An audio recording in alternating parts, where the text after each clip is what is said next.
S1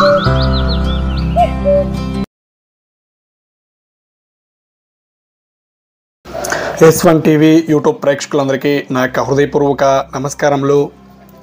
వ్యవసాయాన్ని అభివృద్ధి చేద్దాం, మన దేశం అంతా పచ్చని పంట పొలాలతో ఉండాలని, అలాగే మీరందరూ ఆయు ఆరోగ్యం ఐశ్వర్యంతో ఆనందంగా మీ ముఖంలో ఎప్పుడూ చిరునవ్వు ఉండాలని నా మనస్ఫూర్తి కోరుకుంటూ ఫ్రెండ్స్, నా పేరు డాక్టర్ కావడి సతీష్ కుమార్. ఈ వీడియోలో మీకు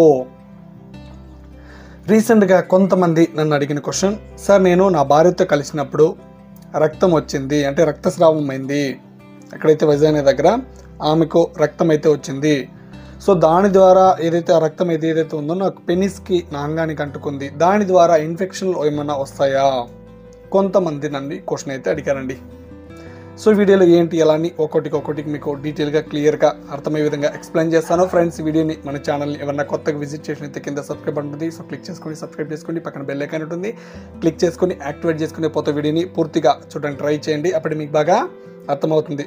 ఓకేనా? ఇంకా టాపిక్లోకి వెళ్ళినట్లయితే, కలిసినప్పుడు రక్తం ఏదైతే ఉందో అంగానికి అంటుకుంది, ఇన్ఫెక్షన్లు వస్తాయి అడిగారు. చూద్దామండి ఒక్కొక్కటి. ఇక్కడికి వచ్చేసి కామన్గా ఏదైతే ఉందో, సో వర్జిన్ అంటారు కదా, సో హైమెన్ పొర ద్వారా ఏదైతే ఉందో ఆడవాళ్ళకున్న హైమెన్ పొర, సో స్టార్టింగ్లో కలిసినప్పుడు ఒకవేళ స్టార్టింగ్లో హైమెన్ పొర బ్రేక్ అయినా కూడా అంతకుముందు, సో ఏదైతే ఉందో కొత్తగా కలుస్తున్నప్పుడు, ఇంటర్ కోర్స్ చేస్తున్నప్పుడు ఒక్కోసారి రక్తం రావడం సహజం.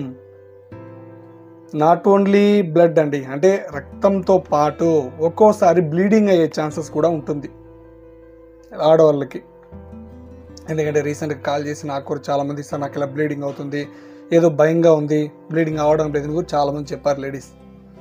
సో కలిసినప్పుడు ఒక్కోసారి రక్తస్రావం అవ్వడం కామన్, ఒక్కోసారి బ్లీడింగ్ అవుతుంది, రక్తం వచ్చేసి పెనిస్కి అంటుకుంటుంది. సో దాని ద్వారా మోస్ట్లీ మీకు ఇన్ఫెక్షన్లు అయితే రావు. బట్ ఒక్కొక్కసారి వాళ్ళకి ఏమైనా ఇన్ఫెక్షన్స్ ఉంటే మీకు ఇన్ఫెక్ట్ అయ్యే ఛాన్సెస్ అనేది ఉంటుందండి. వాళ్ళకి ఏమైనా బ్లడ్ ఇన్ఫెక్షన్స్ ఉంటే మీకు ఖచ్చితంగా ఇన్ఫెక్ట్ అవుతుంది. ఏదైనా సెక్సువల్లీ ట్రాన్స్మిటెడ్ ఇన్ఫెక్షన్స్ ఉన్నా మీకు ఖచ్చితంగా ఇన్ఫెక్ట్ అవుతుంది. దాంతోపాటు ఏదైనా వాళ్ళకు ఈ బెలనైడ్ ఈస్ట్ ఇన్ఫెక్షన్ కానీ, సో ఇలా కొన్ని ఇన్ఫెక్షన్స్ ఉంటుంది. సో ఇలా ఏమైనా ఇన్ఫెక్షన్స్ ఉంటే మీకు కూడా ఇన్ఫెక్ట్ అయ్యే ఛాన్సెస్ ఖచ్చితంగా ఉంటుంది. బట్ ఇన్ఫెక్షన్స్ వాళ్ళకు లేకపోతే మీకైతే ఎలాంటి ఇన్ఫెక్షన్స్ ఇన్ఫెక్ట్ అవ్వదు.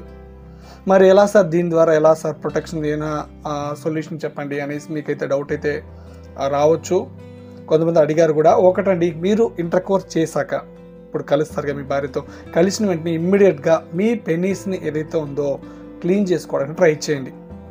ఒక బ్లడ్ అంటుకునింది, రక్తం అంటుకునేసింది పెనిస్కి, then immediately go to wash. So ఇమ్మీడియట్గా క్లీన్ చేసుకోండి, ఇన్ఫెక్షన్స్ అయితే రావు. 99% రాదు, 1% అయితే నేను చెప్పలేను, వచ్చే ఛాన్సెస్ ఉంటుంది. బట్ మోస్ట్లీ అయితే రాదండి, క్లీన్ చేసుకోండి అంతే తప్ప. కొంతమంది బ్లడ్ ఇలా వచ్చింది కదా, ఇలా పెనిస్కి అంతా అంటుకునేసింది కదా, చాలామంది డిప్రెస్ అయిపోయి కాల్స్ చేసి మరీ అడిగేస్తున్నారు నన్ను, సార్ నాకు ఇలా అంటుకునేసింది, నాకేమైనా ఇన్ఫెక్షన్స్ వచ్చేస్తుందా అనేసి. సో మోస్ట్లీ రాదండి, మీరేం టెన్షన్ పడాల్సిన అవసరం అయితే ఏం లేదు. So just go to wash చేసుకోండి, అంతే చాలు. ఓకేనా? సో కొంతమంది క్వశ్చన్ అయితే అడిగారు. సో వీడియోలో చెప్పింది మీకు అర్థమైంది అనుకుంటున్నాను. ఇంకా వీడియోలో ఏదైనా డౌట్ ఉంటే సో యూట్యూబ్ కమెంట్ సెక్షన్లో కమెంట్ చేయండి. సో మీరందరూ ఆరోగ్యంగా మనస్ఫూర్తి కోరుకుంటూ నెక్స్ట్ వీడియోలో మీ ముందుకు మంచి టాపిక్తో వచ్చేస్తాను. అందరికీ నమస్తే.